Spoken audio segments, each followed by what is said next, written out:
ഇന്ന് നമ്മളൊരു ഇഫ്താർ special snack തന്നെയാണ് റെഡിയാക്കുന്നത്. പാൽപ്പത്തിരി എന്നാണ് നമ്മുടെ നാട്ടിൽ പറയുന്നത്. പണ്ട് കാലം മുതലേ ഉള്ളത് തന്നെയാണ് കേട്ടോ, പുതുമയുള്ള റെസിപ്പിയൊന്നുമല്ല. പിന്നെ ചില സ്ഥലത്തൊക്കെ നെയ്യിടാന്നും പറയുന്നുണ്ട്. നല്ല ടേസ്റ്റാണ് ഇത് കഴിക്കാനായിട്ട്. കുറച്ച് ചേരുവകൾ മതി താനും ഉണ്ടാക്കാൻ, വളരെ എളുപ്പത്തിൽ ചെയ്യുകയും ചെയ്യാം. അപ്പോൾ ഇതെങ്ങനെ ഉണ്ടാക്കുക എന്നുള്ളത് നോക്കാം.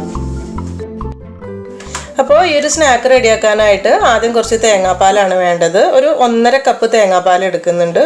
ഒരു തേങ്ങയുടെ പകുതി ചിരവി എടുത്തിട്ട് അതിൽ നിന്ന് എടുത്തിട്ടുള്ള പാലാണ്. അത്യാവശ്യം കട്ടിയുള്ള തേങ്ങാപ്പാൽ തന്നെ എടുക്കണം കേട്ടോ. ഇനിയിപ്പോൾ തേങ്ങാപ്പാൽ എടുക്കുന്നത് ബുദ്ധിമുട്ടാണ് എന്നുണ്ടെങ്കിൽ നമുക്ക് പശുവിൻ പാലിൽ ഇത് ചെയ്യാം. പക്ഷെ കുറച്ചുകൂടി ടേസ്റ്റ് കൂടുതൽ തേങ്ങാപ്പാലിൽ തന്നെയാണ്.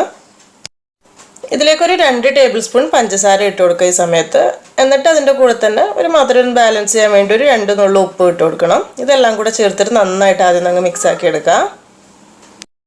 ഇനി ഇതിലേക്ക് കുറച്ച് മൈദയാണ് ചേർക്കുന്നത്. മൈദൻ്റെ അളവ് എന്ന് പറഞ്ഞാൽ ഇപ്പോൾ നമ്മളൊരു 1.5 കപ്പ് തേങ്ങാപ്പാൽ എടുത്തുള്ളൂ, അതിലേക്കൊരു 1/4 കപ്പ് മൈദയാണ് ഇപ്പോൾ ഞാൻ എടുത്തിട്ടുള്ളത്. ആദ്യം ഇത് ചേർത്തിട്ട് മിക്സാക്കി നോക്കുക. എന്നിട്ട് ആ ഒരു കട്ടി പാകമായിട്ടില്ല എന്നുണ്ടെങ്കിൽ ബാക്കി കുറച്ചുകൂടെ ചേർത്തിട്ട് മിക്സാക്കി എടുത്താൽ മതി. കാരണം ആദ്യമേ ഒന്നിച്ചിടണ്ട. ഈ ഒരു ബാറ്റർ എന്ന് വെച്ചാൽ ഒരുപാട് കട്ടിയുള്ള ബാറ്റർ അല്ലതാനും. അപ്പോൾ കുറച്ച് മൈദ ഇട്ട് കൊടുത്ത് അങ്ങനെ മിക്സാക്കി എടുത്താൽ മതി. ആദ്യം പറഞ്ഞ പോലെ തന്നെ ഒന്നിച്ചിടണ്ട കേട്ടോ.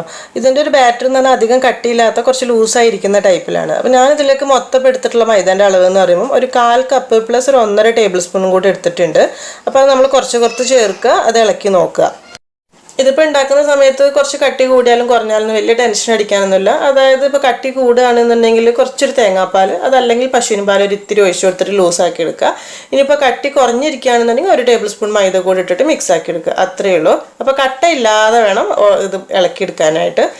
ഈ ഒരു രീതിയിലുള്ള ബാറ്ററാണ് കേട്ടോ വേണ്ടത്. ഈ ഒരു ലൂസിലാണ് വേണ്ടത്. ഇതുപോലെ. അപ്പോൾ ഇതൊരു സൈഡിലേക്ക് മാറ്റി വെക്കാം. ഇനി ഇതിലേക്കായിട്ടൊരു 3 മീഡിയം സൈസുള്ള മുട്ടയാണ് എടുത്തിട്ടുള്ളത്. അതിലേക്ക് കുറച്ച് ഏലക്കാപ്പൊടി വേണം. ഏലക്കാപ്പൊടി കുറച്ച് കൂടുതൽ തന്നെ ഇരുന്നോട്ടെ കേട്ടോ, മുട്ടയുടെ ഒരു മണക്കങ്ങ് പോയി കിട്ടാൻ വേണ്ടിയിട്ട്. അപ്പം ഞാനിപ്പോൾ ഇവിടെ കുറച്ച് പഞ്ചസാര ചേർത്ത് പൊടിച്ച് വെച്ചിട്ടുണ്ടായിരുന്ന ഏലക്കാപ്പൊടിയാണ്. അപ്പോൾ അത് മിക്സാക്കി നോക്കുമ്പോൾ നമുക്കറിയാലോ അതിൻ്റെ ഒരു ടേസ്റ്റ്. അതിനനുസരിച്ച് ഏലക്കാപ്പൊടി ഇട്ട് കൊടുക്കാം.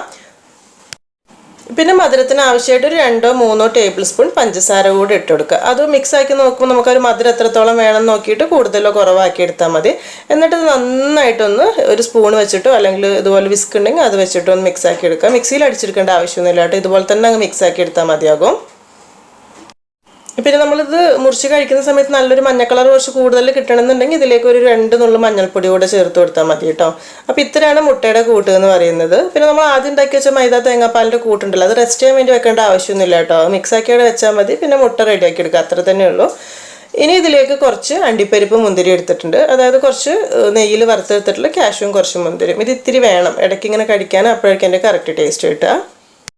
ഇനിയിപ്പോൾ ഒന്നുമില്ല, ഇത് ആവിയിലേക്ക് വെച്ചിട്ട് വേവിച്ചെടുത്താൽ മതി. അപ്പോൾ അതിനായിട്ട് ഒരു സ്റ്റീമറിൽ കുറച്ച് വെള്ളം വെച്ച് തിളപ്പിച്ചെടുത്തിട്ടുണ്ട്. ഇതിലേക്ക് നമുക്ക് നെയ്യ് തടവി വെച്ചിട്ടുള്ള ഒരു പാത്രം വെച്ച് കൊടുക്കുക. ഒരു സ്റ്റീൽ പ്ലേറ്റാണ് ഞാൻ എടുത്തിട്ടുള്ളത്. ഏത് ഷേപ്പിലാണ് വേണ്ടത് അതുപോലെ ചെയ്യാം കേട്ടോ.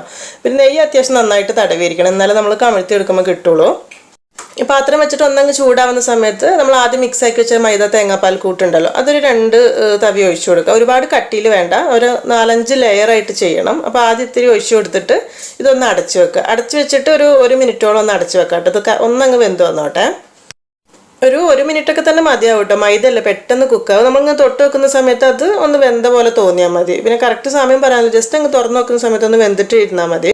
എന്നിട്ട് റെഡിയാക്കി വെച്ചിട്ടുള്ള മുട്ടയുടെ കൂട്ടുണ്ടല്ലോ, അത് ഇതിൻ്റെ മുകളിലേക്ക് ഒരു സ്പൂൺ ഉപയോഗിച്ചിട്ട് ഇങ്ങനെ കുറച്ച് ഒഴിച്ചു കൊടുക്കുക. അതാണ് ഈ 2ാമത്തെ ലെയർ എന്ന് പറയുന്നത്.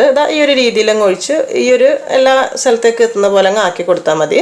ഒരുപാട് കട്ടിയിലല്ല, എന്നാൽ വളരെ കനം കുറച്ചിട്ടല്ല, ഒരു ലെയർ അത്രയേ ഉള്ളൂ. ഇതിൻ്റെ മുകളിലേക്ക് കുറച്ച് കാഷ്യൂ മുന്തിരിയൊക്കെ വറുത്ത് വെച്ചിട്ടുണ്ടായിരുന്നില്ലേ, അത് കുറച്ച് ഇട്ട് കൊടുക്കുക. മൊത്തത്തിലല്ല, കുറച്ച്. എന്നിട്ട് ഈ മുട്ട ഒന്ന് വെന്ത് വരാൻ വേണ്ടി 1 മിനിറ്റ് ഒന്ന് അടച്ചു വെച്ച് കൊടുക്കാം. ഏകദേശം 1 മിനിറ്റ് കഴിഞ്ഞ് തുറന്ന് നോക്കുന്ന സമയത്ത് നമ്മൾ കൈകൊണ്ട് തൊട്ട് നോക്കുന്ന സമയത്ത് മുട്ടയൊക്കെ കറക്റ്റ് വെന്തിട്ടുണ്ടാവും. മുട്ടയൊക്കെ അല്ല, പെട്ടെന്ന് കുക്കായി കിട്ടും. അരിപ്പൊടിൻ്റെ അത്രയൊന്നും സമയം വേണ്ടി വരില്ലല്ലോ, മൈദയും മുട്ടയും വേഗമായി കിട്ടിക്കോളൂ. ഇതിൻ്റെ മുകളിലേക്ക് ആദ്യം ചെയ്ത പോലെ തന്നെ കുറച്ച് മാവ് ഒഴിച്ചു കൊടുക്കുക. ഒരുപാട് കട്ടിയിലല്ല കേട്ടോ. എന്നിട്ട് ഇതിലേക്ക് കുറച്ച് നെയ്യ് ഒഴിച്ചു കൊടുക്കണം. ഉരുക്കി വെച്ചിട്ടുള്ള നെയ്യാണ് ഒഴിച്ചു കൊടുക്കേണ്ടത്. നെയ്യ് ശരിക്കും ഇതിൻ്റെ തൊട്ട് മുമ്പത്തെ സ്റ്റേജിൽ ഒഴിക്കണം കേട്ടോ. അതായത് നമ്മൾ ആ മുട്ടേൻ്റെ കൂട്ടുണ്ടല്ലോ, ഈ ഒരു മൈദ മിക്സ് ഒഴിക്കുന്നതിന് മുൻപ് നെയ്യിൻ്റെ കൂട്ട് ഒഴിച്ചിട്ട് വേണം മുട്ട മിക്സ് ഒഴിക്കണം. അപ്പോൾ അതൊന്ന് ശ്രദ്ധിക്കണേ. അപ്പോൾ ഇനി ആദ്യം നമ്മൾ ചെയ്ത പോലെ തന്നെ ഇത് വേവാവുന്ന സമയത്ത് അടപ്പ് തുറക്കുക, എന്നിട്ട് മുട്ടയുടെ കൂട്ട് ഒഴിച്ചു കൊടുക്കുക, കുറച്ച് നെയ്യ് ഒഴിക്കുക, അണ്ടിപ്പരിപ്പ് മുന്തിരി കാര്യങ്ങളൊക്കെ അതുപോലെ തന്നെ ഈ ഒരു പ്ലേറ്റ് നിറയുന്ന അത്രയും ബാറ്റർ അതുപോലെ ചെയ്തെടുക്കുകയാണ് ചെയ്യുന്നത്. പിന്നെ ഇതുപോലെ ഇപ്പോൾ നമ്മൾ മുട്ട ഒഴിച്ചിട്ട് ആവിയിൽ വേവിക്കുമ്പോൾ വിചാരിക്കും, ഇതുവരെ ചെയ്ത് നോക്കാത്തവർക്ക് ഒരു സംശയം ഉണ്ടാകും മുട്ടയുടെ ഒരു ചുവ ബാഡ് സ്മെല്ല് വരില്ലേ എന്നുള്ളത്. പക്ഷെ അങ്ങനത്തെ ഒരു പ്രശ്നം ഉണ്ടാവില്ല കേട്ടോ. നല്ല ടേസ്റ്റ് ആയിരിക്കും. ഇതിൽ മുട്ട ഉണ്ടോ എന്നുള്ളത് തന്നെ നമ്മൾ കഴിക്കുമ്പോൾ അറിയില്ല, അത്രയ്ക്ക് ടേസ്റ്റ് ആയിരിക്കും.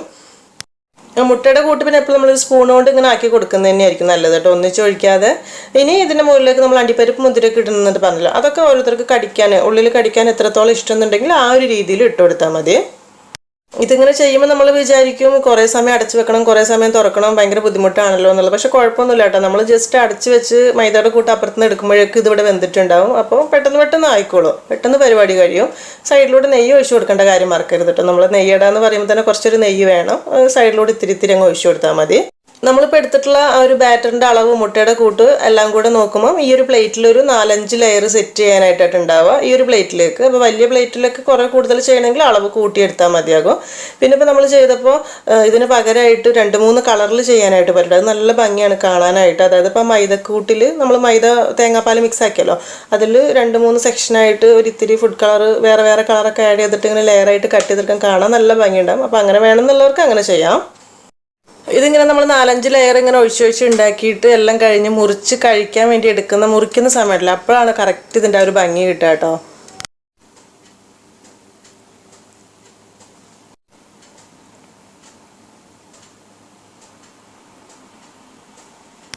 ഏറ്റവും ലാസ്റ്റ് ഇതിൻ്റെ മുകളിലേക്ക് മൈദ തേങ്ങാപ്പാൽ കൂട്ടാണ് കേട്ടോ വേണ്ടത്. പിന്നെ അതിൻ്റെ മുകളിലേക്ക് മുട്ട ഒഴിക്കേണ്ട ആവശ്യമില്ല. ആ ഒരു രീതിയിൽ ഈ ഒരു പ്ലേറ്റ് നിറയുന്നത് വരെ ചെയ്തെടുത്താൽ മതി. ഈ ഒരു പ്ലേറ്റിലേക്കുള്ള അളവ് തന്നെ ഉണ്ടാവുള്ളൂ നമ്മൾ എടുത്തിട്ടുള്ള ഒരു അളവിൽ. എന്നിട്ട് ഇതിനെ അടച്ചു വെച്ചിട്ട് എന്താ ചെയ്യേണ്ടതെന്ന് വെച്ചാൽ ഏകദേശം ഒരു 5 അല്ലെങ്കിൽ 7-8 മിനിറ്റ് ഒന്ന് അടച്ചു വെച്ച് കൊടുക്കുക. എന്നിട്ട് തുറന്ന് നോക്കുന്ന സമയത്ത് കറക്റ്റ് വേവായിട്ടുണ്ടെങ്കിൽ നമുക്ക് പുറത്തേക്ക് എടുക്കാം. അപ്പോൾ ജസ്റ്റ് ഒരു കത്തി കൊണ്ടോ എന്തെങ്കിലും കുത്തി വയ്ക്കാൻ മതി. മൈദ ഒന്നും ഇതിൽ ഒട്ടിപ്പിടിക്കുന്നില്ല എന്നുണ്ടെങ്കിൽ പുറത്തെടുക്കാം കേട്ടോ. ഒരുപാട് സമയം നമ്മൾ ഇറച്ചിപ്പത്തിലേക്ക് വെക്കുന്ന പോലെ അരി കൊണ്ട് ഉണ്ടാക്കുന്ന പോലെ അത്രയ്ക്ക് സമയം വേണ്ടി വരില്ല. തുറന്നു നോക്കുന്ന സമയത്ത് കറക്റ്റ് ആകുമ്പോൾ പുറത്തേക്ക് എടുത്ത് മാറ്റി വെക്കാം. എന്നിട്ട് ഇത് നല്ലോണം ചൂട് ആറിയതിന് ശേഷം മാത്രം എടുത്താൽ മതി കേട്ടോ. അല്ലാന്നുണ്ടെങ്കിൽ നമ്മൾ തിരിച്ചെടുക്കുമ്പോഴോ അല്ലെങ്കിൽ പീസ് കട്ട് ചെയ്തെടുക്കുമ്പോഴൊക്കെ ബുദ്ധിമുട്ടായിരിക്കും. അടിയിൽ ഇങ്ങനെ പിടിച്ചിരിക്കുന്ന പോലെയൊക്കെ തോന്നും. സൈഡൊന്ന് പിടിച്ചിട്ട് കമത്തി എടുത്താൽ മതി. അല്ലെങ്കിൽ ഈ പ്ലേറ്റിൽ തന്നെ കഷ്ണം നമുക്ക് ഏത് രീതിയിലാണോ കട്ട് ചെയ്തെടുക്കേണ്ടതെന്നുണ്ടെങ്കിൽ ആ ഒരു രീതിയിൽ കട്ട് ചെയ്തെടുത്താൽ മതി. ഇതിപ്പോൾ ഞാൻ ഒരു പ്ലേറ്റിലേക്ക് എടുത്തിട്ടുണ്ട് സെർവ് ചെയ്യാനുള്ള എളുപ്പത്തിന് വേണ്ടിയിട്ട്. അപ്പം ഇത് എങ്ങനെയാണോ കട്ട് ചെയ്ത് കഴിക്കാൻ ഇഷ്ടമെന്നുണ്ടെങ്കിൽ ആ ഒരു രീതിയിൽ എടുക്കാട്ടോ. ഇതുപോലത്തെ കുക്കി കട്ടറൊക്കെ ഉണ്ടെങ്കിലും അല്ലെങ്കിൽ ഒരു റൗണ്ട് ഷേപ്പിൽ വേണമെന്നുണ്ടെങ്കിൽ കുപ്പിയുടെ അടപ്പൊക്കെ എടുത്തിട്ടൊക്കെ കട്ട് ചെയ്യട്ടെ. അങ്ങനെ കാണാൻ നല്ല ഭംഗിയുണ്ടാവും. ഞാൻ ജസ്റ്റ് പറഞ്ഞു എന്നേ ഉള്ളൂ. അല്ലാന്നുണ്ടെങ്കിൽ എങ്ങനെയാണ് സ്ക്വയർ പീസ് മതി എന്നുണ്ടെങ്കിൽ ഇതുപോലെ കട്ട് ചെയ്തെടുത്താലും മതി. ഞാനിപ്പോൾ ഒരു സൈഡ് ഇതുകൊണ്ട് ഇങ്ങനെ കട്ട് ചെയ്തെടുക്കുന്നുണ്ട്. ഒന്നങ്ങ് പ്രസ് ചെയ്ത് കൊടുത്താൽ മതി. അത്രയ്ക്ക് സോഫ്റ്റാണ് ഇതെന്ന് പറയുമ്പോൾ കഴിക്കുമ്പോൾ ശരിക്കും വായിലൊന്നും ഇങ്ങനെ അലിഞ്ഞു പോകുന്ന ആ ഒരു സോഫ്റ്റിലായിട്ടത് കിട്ടുക. അപ്പോൾ ഇതിങ്ങനെ കട്ട് ചെയ്തെടുക്കുമ്പോൾ നമുക്ക് ഇങ്ങനെ നല്ല ഭംഗിയിലൊക്കെ സെർവ് ചെയ്യാനൊക്കെ ആയിട്ട് പറ്റും. കുപ്പിയുടെ അടപ്പ് വെച്ചിട്ട് റൗണ്ട് ഷേപ്പിൽ കട്ട് ചെയ്താലും നല്ല രസമാട്ടോ കാണാനായിട്ട്. ഇങ്ങനെ ലെയർ ആയിട്ടിരിക്കുക. ഇതിപ്പോൾ ചെറിയൊരു വെള്ളമായി ഉള്ളതുപോലെ തോന്നുന്നുണ്ടല്ലോ, കാരണം ഇത് നന്നായിട്ട് ചൂടാറിയിട്ടില്ല കേട്ടോ. എനിക്ക് സമയമില്ലായിരുന്നു, നോമ്പ് തുറക്കാൻ സമയമായതുകൊണ്ട് പെട്ടെന്ന് എടുത്തതാണ്.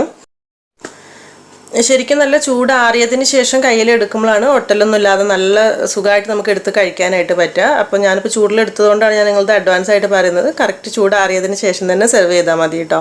പിന്നെ ആദ്യം പറഞ്ഞ ഈ ഒരു കാര്യം കൂടെ ടേസ്റ്റ് ഇല്ലയെന്ന് വിചാരിച്ചിട്ട് ട്രൈ ചെയ്ത് നോക്കാതിരിക്കരുത് കേട്ടോ. മുട്ട ആയതുകൊണ്ട് ടേസ്റ്റ് ഇല്ലയെന്ന് വിചാരിക്കരുത്. നല്ല ടേസ്റ്റ് തന്നെയാണ്. വായിലിട്ടാൽ അലിഞ്ഞു പോകുന്ന ആ ഒരു ടേസ്റ്റ് ഉണ്ടല്ലോ, അത് തന്നെയാണ്. ഇപ്പോൾ ഇഫ്താർ പാർട്ടികളൊക്കെ വരുന്ന സമയത്ത് കൂടുതൽ കടികളൊക്കെ ഉണ്ടാക്കേണ്ടി വരുള്ളൂ. അങ്ങനെയുള്ള സമയത്തൊക്കെ മധുരത്തിലുള്ള ഒരു സ്നാക്കിന് വേണ്ടിയിട്ട് ചെയ്തു നോക്കാൻ പറ്റുന്ന നല്ലൊരു സ്നാക്ക് തന്നെയാണ് കേട്ടത്. അപ്പം ഈ ഒരു രീതിയിലുള്ള പലഹാരം നിങ്ങൾ ഇതുവരെ ചെയ്തിട്ടില്ല എന്നുണ്ടെങ്കിൽ ചെയ്ത് നോക്കുന്ന സമയത്ത് ഫീഡ്ബാക്കൊക്കെ അറിയിക്കണേ. അതുപോലെ ഈ ഒരു വീഡിയോ ഇഷ്ടമായിട്ടുണ്ടെന്നുണ്ടെങ്കിൽ എന്തായാലും ലൈക്ക് ചെയ്യാനും ഷെയർ ചെയ്യാനും കൂടെ മറക്കരുത് കേട്ടോ. പിന്നെ സബ്സ്ക്രൈബ് ചെയ്യാത്തവരുണ്ടെങ്കിൽ സബ്സ്ക്രൈബ് ചെയ്യാനും. താങ്ക്